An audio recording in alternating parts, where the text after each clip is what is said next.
Trevor Noah goes to Australia. I'm falling in love with Australia. What could go wrong? Please go crazy and welcome to the stage the wonderful Trevor Noah!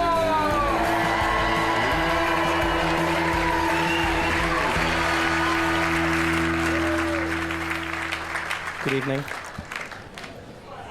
Or not. Sorry, I get nervous when I start a comedy set. I find comedies very similar to sex for me.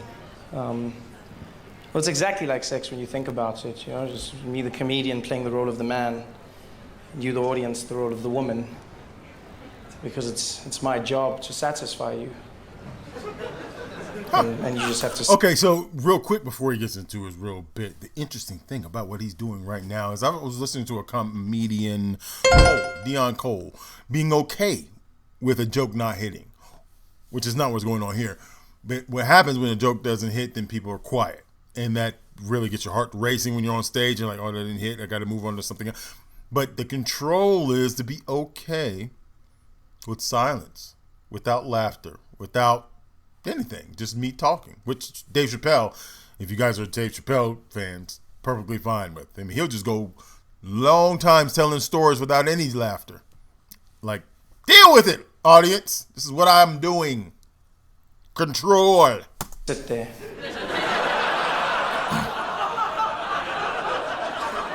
And then just like sex, my success or failure is somehow determined by how much noise you make during my performance. Oh, you're just faking it now. Thank you.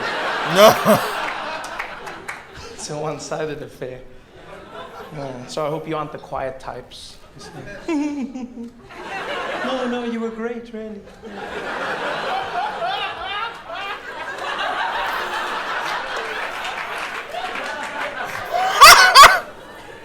Makes it worse when a guy laughs in the middle of it. It's not meant to be funny. This is my first time in Australia, and I must say I'm enjoying it. After 2 days of traveling to get here, I finally arrived, and it's quite a quaint place. It wasn't supposed to take me that long. We were delayed. First delay was I got to the airport in Johannesburg. I was on a Qantas flight, and they said, sorry, sir, there's a bit of a delay. I said, how long? They said, 24 hours. So that's not a delay, that's cancellation. So that's another day. So they said, come back tomorrow. I came back the next day, and then we tried it again, and this time we were on the plane, and there was another delay of about 4 to 5 hours where we were stuck on the tarmac, and the plane couldn't take off because the airplane wasn't balanced. I've never heard of that in my life. That's what the pilot said, and like because he's a pilot, we believe him. He just said it, because the pilot sounds serious when they're saying it. He came on, he said, ladies and gentlemen, I've got a bit of a problem on the plane. Don't know what's going on. Seems like it's not balanced, but we'll have to check on what's going on, and we'll get back to you as soon as we know. And I won't lie. As soon as he said that, I looked at the fat people, but not in a bad way. Not in a bad way. Just in an objective manner. Like, hey, you guys, you can't sit together. You need to sit one on. Yeah, the plane. Probably you. It's probably you. Objective way. Speaking of fat people, is Biggest Loser the biggest show in Australia? That's all I see on TV, is just The Biggest Loser. I love that show. It's fantastic. It's always on TV. What a fantastic show. For those who don't know, The Biggest Loser is a show where they try and help fat people lose weight through torture, basically. Yes, both emotional and physical. Yeah. They do horrible things, like leaving food in... Like, fun fact, like 90% of them go right back to where they started, or even worse. Actually, I think majority of them get worse from The Biggest Loser. I think they did something with the first season, and there was only one that kept the weight off, and out of 14. The house that they're living in, then ask them why they're eating it. Why did you eat the food, Kevin? Why did you eat the food? Because it was there and he's fat. That's what he does. That's like his specialty. You knew this before he came. Why are you now acting shocked? They should do a show about the people that make the show and call them the biggest assholes. That's what they should say. The show's not helping anybody. Yeah, I love it's it. not. It's an amazing show. But yeah, so we were flying. So we flew. Flew from Johannesburg to Sydney. Sydney, you come in, and then you have to leave the airport and then go back into the airport to fly. You go through border control. Very friendly. I must say, Australia, I'm very impressed. Very friendly border control. You guys are very chilled out, very cool. Like visas, not really like needed. Sort of, it is, but not like the. Do you have your visa? No. All right. Well, you know.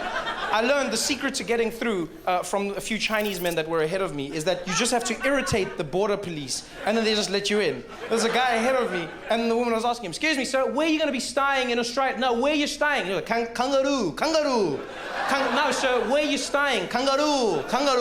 No, sir, you can't. No, it's not like, where are you going to be staying? Kangaroo. All right, just go in. I just came in.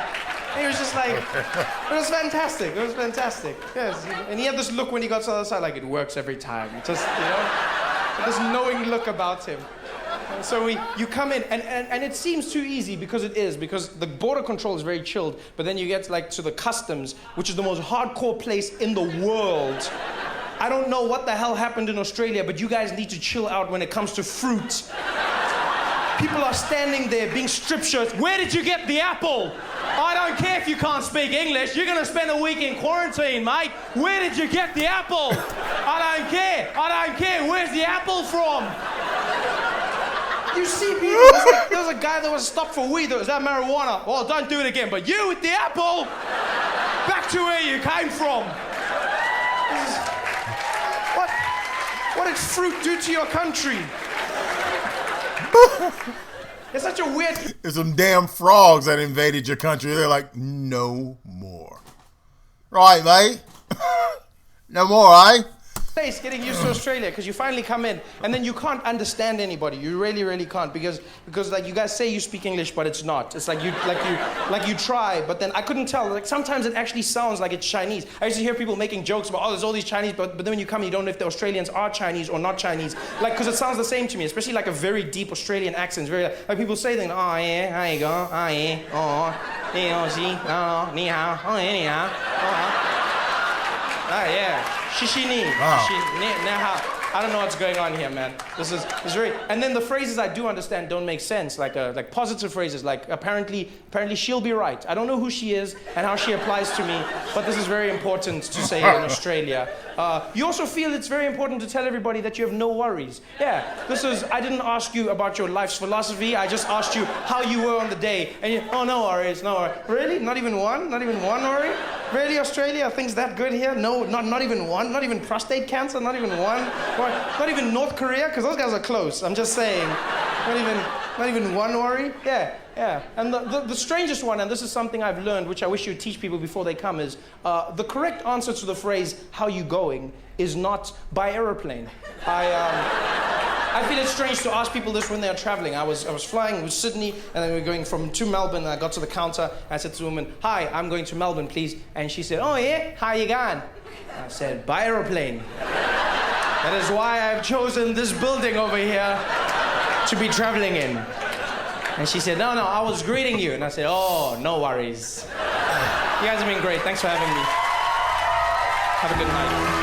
Yeah, man. As you guys well know, I may or may not have a fixation on Australia for right now. You know what I like the most that you guys say other than footy is nay. That's so amazing. Nay. You've made it all the way to the end of this program and not subscribed. Are you proud of yourself? Nay. Like and subscribe.